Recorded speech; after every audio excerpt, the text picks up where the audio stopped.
Some say that the smooth sounds of jazz originated fresh from the bayous of New Orleans, as it eased its way out from the voodoo drumming rituals of the swamps and made it to the streets of the Big Easy. As the genre broadened and the soundtrack took hold, the city became famous as the home of jazz and would remain so for the next few hundred years. Its sultry tones and steady beat kept the city spinning, but it would spin its way into a frenzy between the years of 1918 and 1919, as it took on a far more sinister form. The instrument, an axe, and the performer, a mystery. The Axeman of New Orleans took the city like nobody before him. He struck terror into the hearts, minds, and homes of all. And as he freely wandered the streets, axe in hand, he searched for his next victim. Nobody would be safe and nobody would be spared, apart from those in a place where a jazz band could be heard. During the early hours of May 23, 1918, Italian immigrants Joseph and Catherine Miglia were fast asleep in a bedroom directly above their barroom and grocery store, located in the corner of the Magnolia and Upper Line Street. Whilst the couple slept, an axe-wielding intruder began to break into their home using a chisel, aided by the darkness. The stranger slowly made his way up to the Miglia bedroom, where he began what would become the first of a series of brutal attacks against the Italians in New Orleans. He began this attack by hacking at Joseph's neck with a razor blade, whilst forcefully covering Catherine's mouth with his hand. When Joseph could no longer muster the energy to fight back, the stranger applied the very same razor to Catherine's neck, but with far more ferocity. This time, he hacked away at her neck until her head was almost entirely removed from her body. Before leaving, the man retrieved an axe, and, perhaps in an attempt to conceal the true cause of death, he violently slammed the axe into the heads of both Joseph and Catherine before fleeing into the night. Joseph's brothers, Jake and Andrew Miglia, were asleep in the adjoining building when they awoke to the sounds of groans not long after the stranger had disappeared. They traced the sounds to their brother's house and quickly entered the premises. There, they were met by the nightmarish sight of Joseph and Catherine's savagely mutilated corpses. They quickly called for the authorities, whilst also making efforts to try and stem the persistent levels of bleeding in order to save Joseph and Catherine, but they could not save them. Upon arriving, New Orleans police noticed a set of blood-soaked clothes on the floor next to the bodies, and they also found a bloodied razor blade in the garden to the rear of the property. This pushed the police to believe the murderer had changed into a clean set of clothes before fleeing the scene, but it also presented the speculation that Andrew Miglia, a local barber by trade, was responsible for the crime due to the razor blade belonging to his barbershop. Overwhelmed and in complete shock, Andrew is arrested and interrogated over the next several weeks. But this would not prevent further attacks from the Axeman.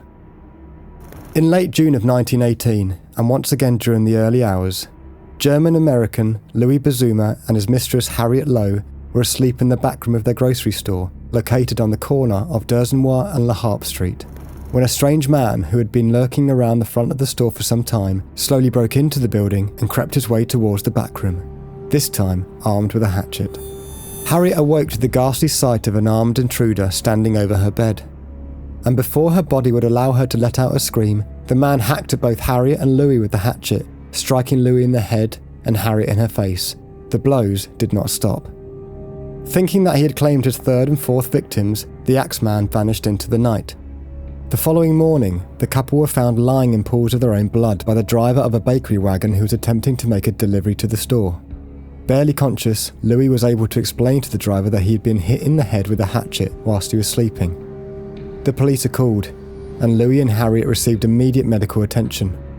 Miraculously, Louis was able to survive, but Harriet, with half of her face paralysed as a result of the Axeman's attack, passed away several weeks later after doctors attempted to perform surgery on her in an effort to repair her partially paralysed face.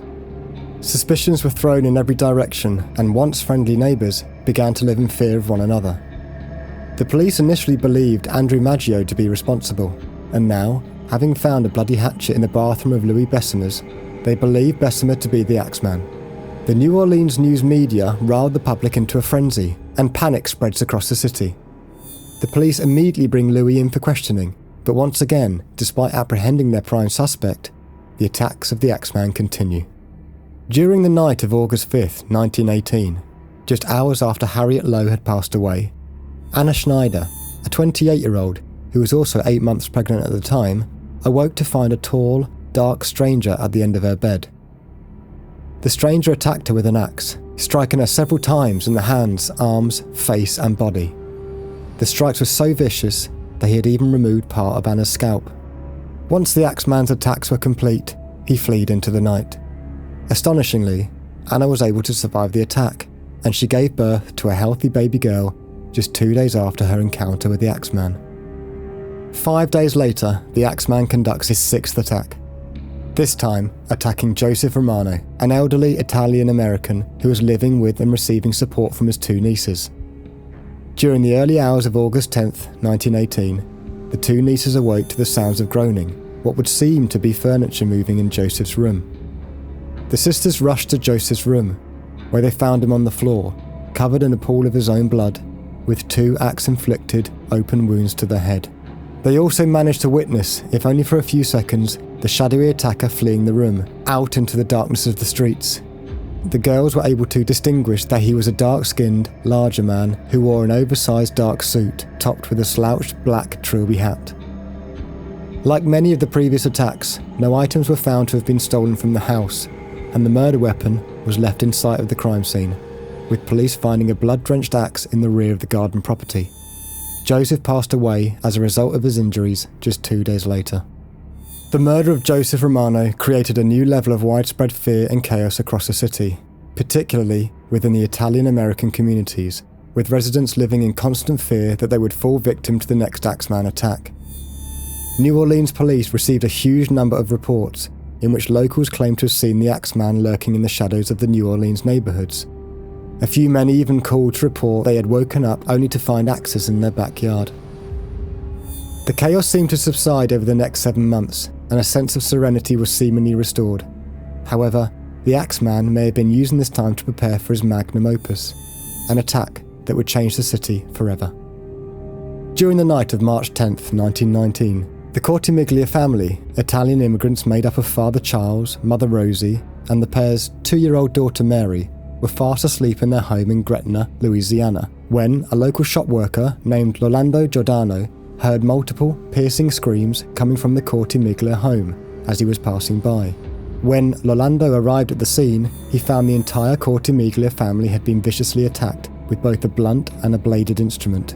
2-year-old Mary had been instantly murdered while she slept in her mother Rosie's arms. Rosie had been struck in the head multiple times, had numerous open wounds and was heavily disorientated. And the father Charles had been struck in the head and neck with copious amounts of blood emanating from his body whilst he lay unresponsive. Having to contend with the news that their baby daughter had just been murdered, the savaged and disorientated couple were rushed to a nearby hospital, where it was revealed that both had suffered significant skull fractures. And, whilst the pair were treated, upon further investigation of the Courty Miglia home, a bloodied axe was found in the porch. Charles was able to make a full recovery, whilst Rosie continued to receive treatment.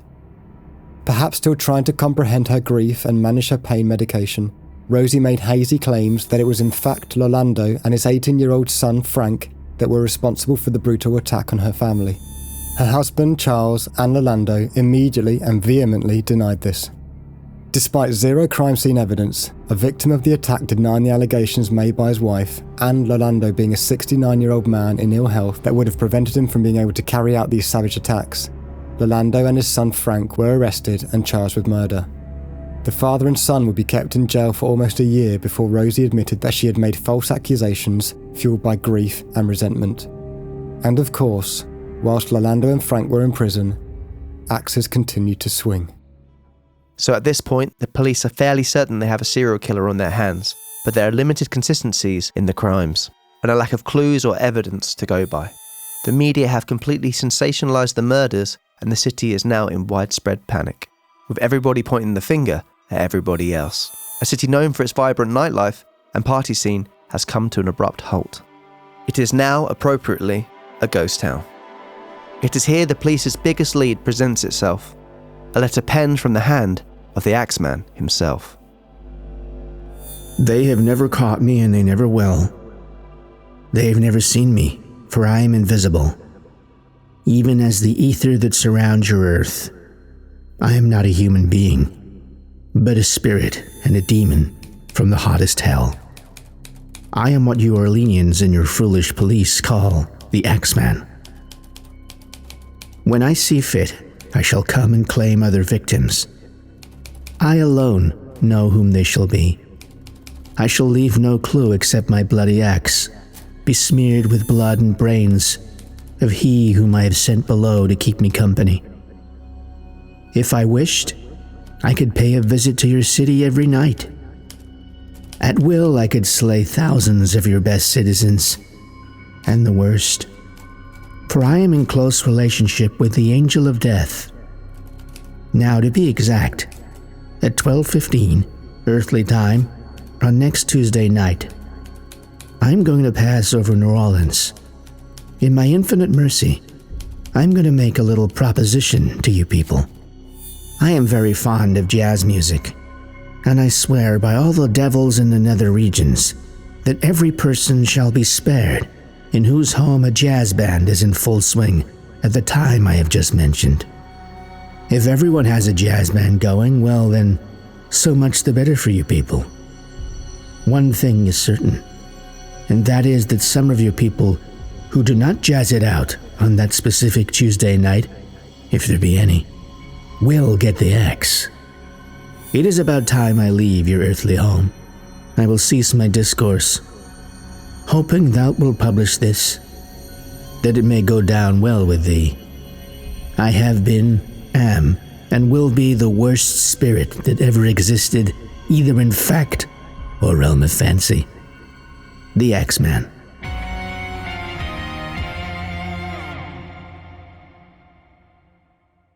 This letter was immediately published and seemed to only serve to heighten the sense of terror, dread, and widespread panic across the city. However, with locals taking a distinct heed of the Axeman's 15 minutes past midnight threat for March 19th, as that particular night arrived, dance halls, restaurants, cafes, and even at people's houses were filled to the rafters with locals petrified of the Axeman, who danced their fears away whilst professional and amateur jazz bands performed all hours of the night through to sunrise across the city. The streets of New Orleans were entirely empty as the Axeman lingered, but no lives were taken. With jazz music potentially forming a shield on the city, this pattern continued, and jazz music poured onto the streets of Bourbon, Royal, Oak, Canal, and Frenchman through all hours of the day and night. As people slowly began to resume their normal lives, the question was asked, had the curse of the Axeman finally been lifted? 5 months later, during the early hours of August 10th, 1919, Steve Belka, a shop worker in the French Quarter, woke in the middle of the night to find a tall, shadowy, strange figure standing over his bed. The stranger raised an axe, whilst Belka lay frozen, and slammed it into his skull. Belka awoke several hours later covered in blood, his head split open. He frantically rushed to a neighbour's house, who called for help and was able to save Belka's life. The Axeman had returned.